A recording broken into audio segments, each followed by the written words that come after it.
Hey guys, what's going on? Sincere here with whoissincere.com. I want to bring you a quick report actually about China. Now, I know you guys haven't heard me talk about China in some time, ever since my Army After Next trilogy series, I guess you would call it. But I want to talk about China and Taiwan and North Korea in this brief report here because detailed in that report that I put out, Army After Next, and make sure you guys check that out on my channel. There'll be a link here in the description section below.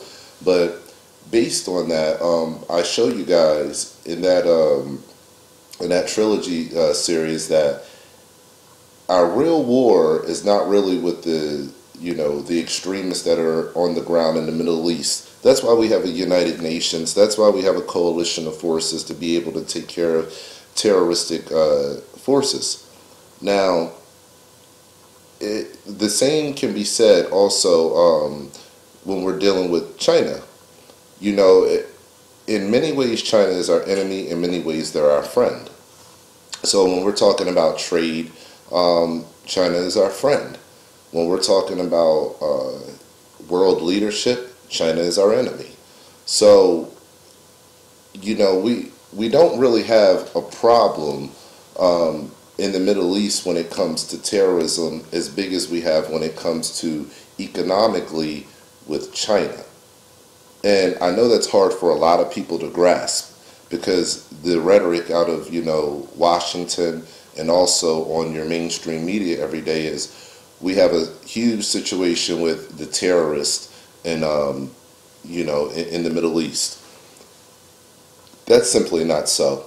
There's not a single terrorist in the Middle East, a single terrorist cell that's going to get on a Navy submarine or an Army Air Force jet, fly over here, bomb some of our major cities, and go back over there to a safe haven.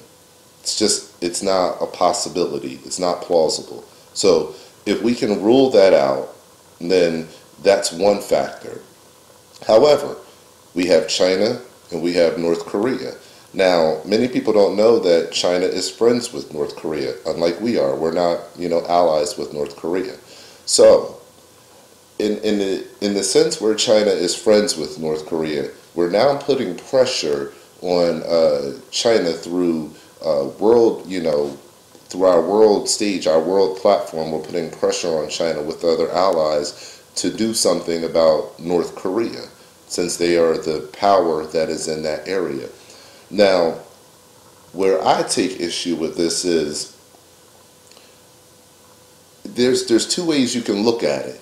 You can look at it like we're putting pressure on China to do something about this, or we can look at it also like this is the moment in time where we're allowing China to take leadership to do something about a potential world catastrophe. For those of you that don't know, North Korea just said that they detonated their first hydrogen bomb, which is exponentially more powerful than a regular nuclear bomb. And the test of this was, they have underground areas where they blow these bombs up and, all that kind of stuff. So they've obviously have just done this. The test has happened.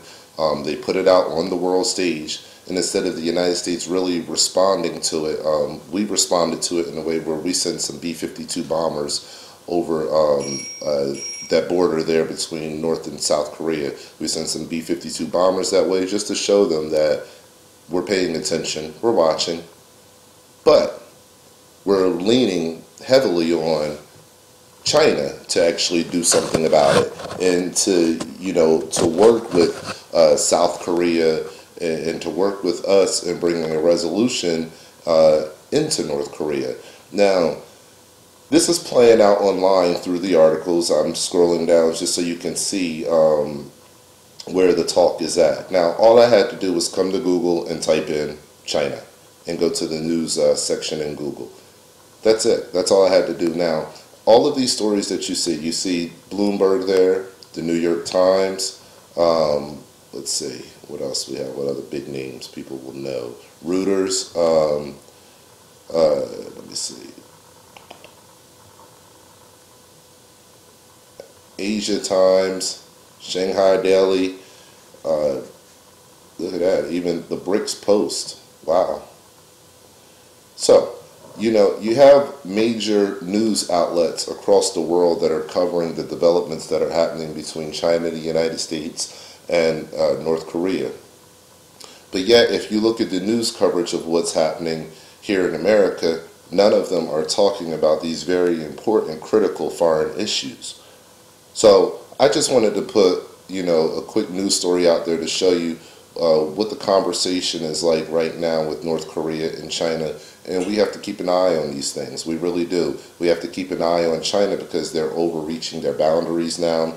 They're in the Taiwan Strait, as I put out in the Army After Next, that this would happen and that the battle would be, one of the future battles would be right there with China, Taiwan, United States. So that area, that region with China, Taiwan, South Korea, North Korea, Russia, that's all becoming a little quagmire. It's all becoming a little jumbled up. And as much as the U.S. is trying to make it look like they don't have their fingers in anything that's going on, by them sending the military planes across seas to show that presence and that they don't mind getting aggressive, that shows that yes, we have our fingers very deep into the situation. Okay, so we're trying not to have that presence or look like we have that presence, but the goals are still the same. The United States is still the same as outlined in the Army After Next. This is about domination. That's on one of the first few pages of the documents from the Army After Next, is about domination and our economic domination of the world. So if we can put China in a spotlight to take some of the heat for maybe fixing some of the things, well, we can take some of the bad, the looking bad off of us. So I believe that's what we're seeing now. This is going to be a direct psyop on the American people and the global population. I'm just letting you know that now. These guys already know where it's going. These guys that sit at their big roundtable meetings and they don't let you and I listen into what they're talking about. They know where this is going, and I've stated that several times. The global stage is nothing more than that, a global stage. So, on a stage, what do people do? They act, and we have a lot of actors that are out there. So, with that being said, they're fully well aware of where this will go. They understand where the American economy is going, and we're just being looped along for this. So, you guys keep your eyes open for this, and make sure you share the information out. Subscribe to my YouTube channel. Also, subscribe. Go over to my website and check that out, whoissincere.com. Go in the description section below. If you want to keep up with me every day, download and make sure you download and install my application that I have listed below. So you can get my app, put it on your phone. You can go to my blog and also to my Anon Radio live show, All Rights Matter, every single day to get new updates as far as what's going on around the world. As always, guys, stay alert, stay alive, and make sure you subscribe.